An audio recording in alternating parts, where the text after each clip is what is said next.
Now, work diary is a huge bug in our industry. So I guess that from our point of view, we get fined huge amounts sometimes for our infringements in our diary, for spelling mistakes and things like that.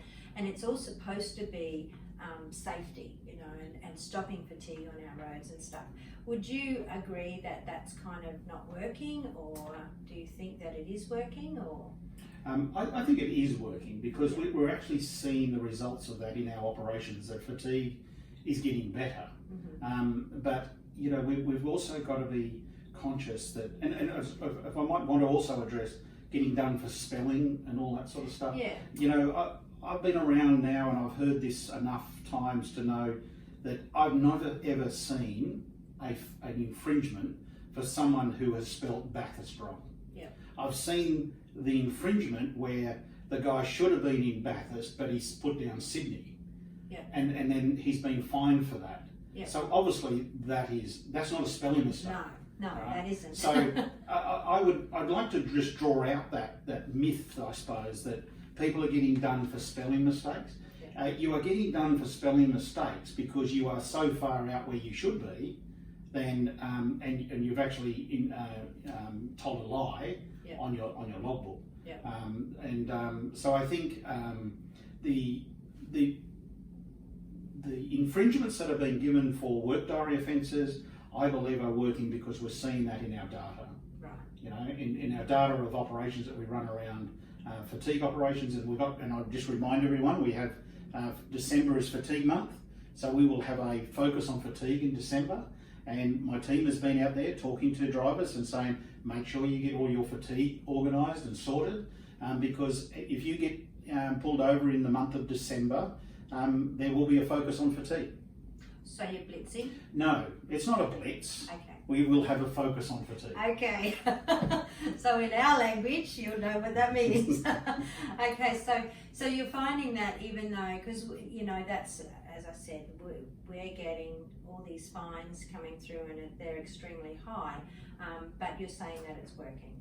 I believe it's working. I think people have got to get their work diaries in order, and also I know that some people are being pushed. We know that people are being pushed by certain organisations. Yep. We know those organisations through our own data collection and the heavy vehicle reporting line. So again, I say to people that the drivers, if you are being pushed, totally illegally getting you to do something, you need to report it to us. Because data in the future will tell us who's doing what on the road. And they can do that anonymously? Absolutely, they can do that anonymously.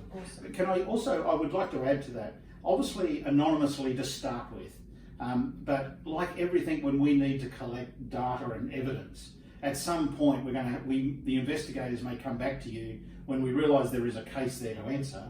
Somewhere along the line, you're going to have to come forward and say, I'm John Smith. Yeah. Okay. But if you want to do something about it, that's the way to do it. And we've had great success in that line. A lot of people call that line around a whole range of issues. The last time I looked, maintenance was a big one on that line. Fatigue was another one on that reporting line. We will look into every single person that rings that line.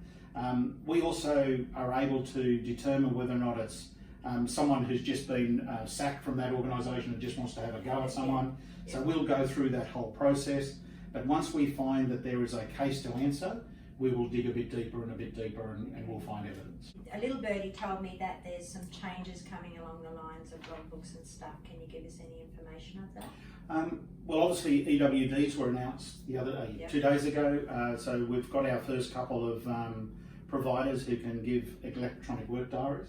The heavy vehicle national law is obviously under review. They've extended the time for people to be able to give input into that. You would have maybe all have seen, if not, go to our website and have a look. There's a media release just recently by SAL around fatigue, and we understand and we're hearing you around the need for flexibility. I can't preempt, no one can preempt what the law will bring, but certainly there has been enough people inputting into that review to give an indication that we need to do something about the flexibility when it comes to fatigue. What that is, no one can tell you that at this point in time. But certainly all the ingredients have been put in the mix, and they're going to work through all that to see what comes out. And remember, we just need to remind everyone that we don't write the law. Okay, so we administer the law. So once the law is written by the NTC, we then will administer that law. So we're not responsible for writing the law. Okay, so John, what does the future look like for drivers on the side of the road? Kylie, really good question, and I think it's an exciting future for enforcement on the side of the road.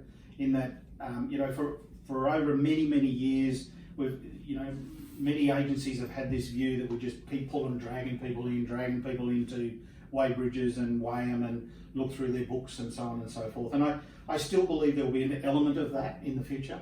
But with data collection that we can get through many ways we can collect that data, under the road weigh bridges and just general data from speed offences and cameras that are watching you as you go around the highways.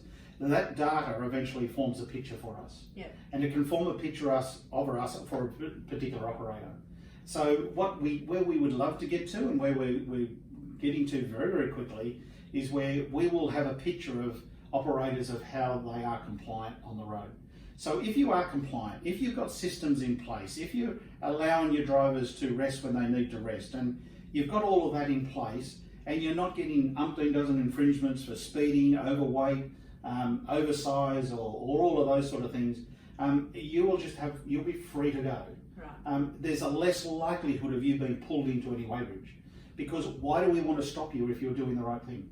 That's good. So if we've got the data that X trucking companies coming up the road, and we've got the data to show that might be interesting to see that organisation, we're going to pull that organisation in, okay, and have a look, because we've got the evidence to show that maybe they're not quite as good as what they should be. So really it's a bit like, you'll be targeting the ones that need to be targeted instead of the ones that don't, and that are, which is exactly what we've all been wanting, really, is, not being picked on when we're not doing anything wrong. Absolutely, and we will eventually get to there.